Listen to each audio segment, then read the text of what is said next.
আজ আমি ঝালি কুমড়া দিয়ে রুই মাছ রান্না করব। এভাবে ঝালি কুমড়া দিয়ে রুই মাছ রান্না করলে খুবই স্বাদ হয় খেতে। হ্যালো এভরিওয়ান, কেমন আছেন সবাই? আশা করি ভালো আছেন। আপনাদের দয়ায় আমিও ভালো আছি আলহামদুলিল্লাহ। চুলায় একটা কড়াই বসিয়ে দিয়েছি, দিয়ে আমি তেল দিয়ে দিয়েছি। তেলটা গরম হয়ে গেছে, এখন মাছগুলো আমি ভেজে নেব।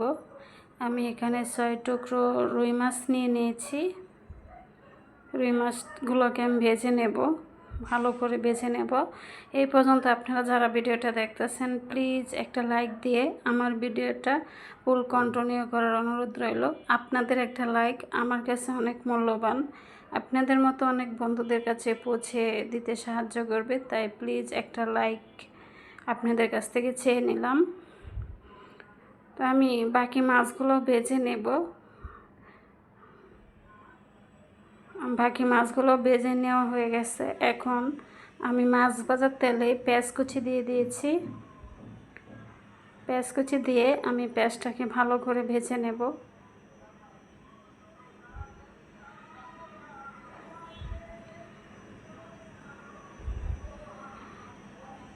পেঁয়াজটা ভাজা হয়ে গেছে। এখন এখানে আমি দিয়ে দিচ্ছি আদা রসুন জিরা পেস্ট।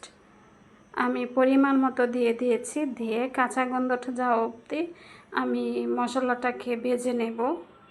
কাঁচা গন্ধটা থাকলে খেতে ভালো লাগবে না, এজন্য আমি কাঁচা গন্ধটা যাওয়া অবধি 2-3 মিনিট ভেজে নিয়েছি।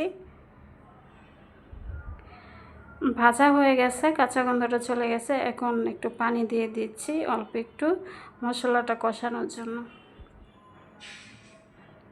আমি একটু নেড়ে ছেড়ে দিয়ে আমি আধা চামচের মতো দিয়ে দিচ্ছি মরিচের গুঁড়া, দিয়ে দিচ্ছি অল্প একটু হলুদের গুঁড়া, আর দিয়ে দিচ্ছি ধনিয়ার গুঁড়া।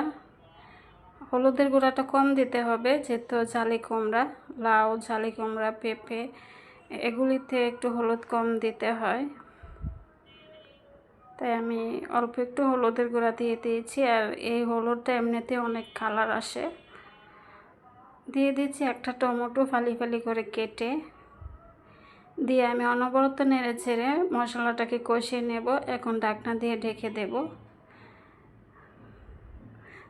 3-4 মিনিটের মতো আমি কষিয়ে নিয়েছি। নিয়ে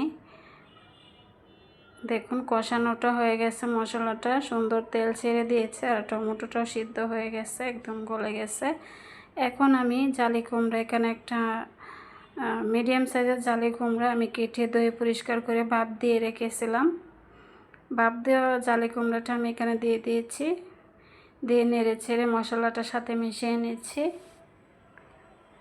আমি ভালো করে মশলাটার সাথে মিশিয়ে নিয়ে একটু ঢাকনা দিয়ে ঢেকে কষিয়ে নেব। আমি 2-3 মিনিটের মতো কষিয়ে নিয়েছি ঢাকনা দিয়ে ঢেকে। আর এটা তো সিদ্ধ হওয়ার কিছু নেই, কারণ এটা সিদ্ধই করা ছিল, ভাপ দিয়ে রেখেছিলাম। এখন একটু নেড়েচেড়ে আমি ঝোলটা দিয়ে দেব। আমি ঝোলটা দিয়ে দিয়েছি, দিয়ে একটু নেড়েচেড়ে দিয়ে ঢাকনা দিয়ে ঢেকে রান্নাটা করে নেব। তো আপনারা যে যেখান থেকে দেখতেছেন আমার ভিডিওটা, যদি কোনো অংশ আমার ভিডিওর ভালো লেগে থাকে তাহলে আমার চ্যানেলটা সাবস্ক্রাইব করে পাশে থাকার অনুরোধ রইল। আর আপনাদেরকে অসংখ্য অসংখ্য ধন্যবাদ যে আপনাদের মূল্যবান সময় দিয়ে আমার ভিডিওটা দেখতেছেন।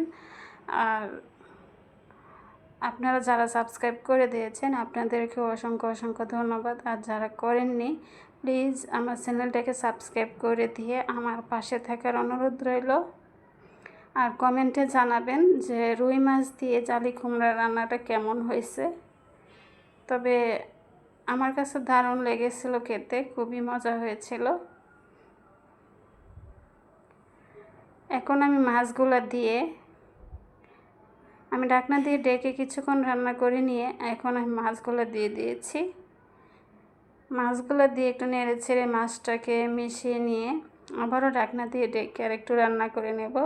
আর চুলাটা মিডিয়াম আছে রান্না করতেছি। এখন দিয়ে দিচ্ছি উপরে ফালি করা কাঁচামরিচ, দিয়ে একটুখানি মিশিয়ে নিয়ে আমি এখন ঢাকনা দিয়ে ঢেকে রান্নাটা করে নেব। এখন আমি ঢাকনা দিয়ে ঢেকে দেব। ঢাকনাটা উঠিয়ে নিচ্ছি। দেখুন রান্নাটা আমার হয়ে গেছে প্রায়। কত সুন্দর একটা কালার এসেছে, এটা খেতেও অনেক মজা হয়েছিল। তো আপনারা যারা দেখতেছেন কমেন্টে জানাবেন কেমন হয়েছে রান্নাটা। দেখুন কালারটাও অনেক সুন্দর এসেছে। আপনাদেরকে অসংখ্য অসংখ্য ধন্যবাদ।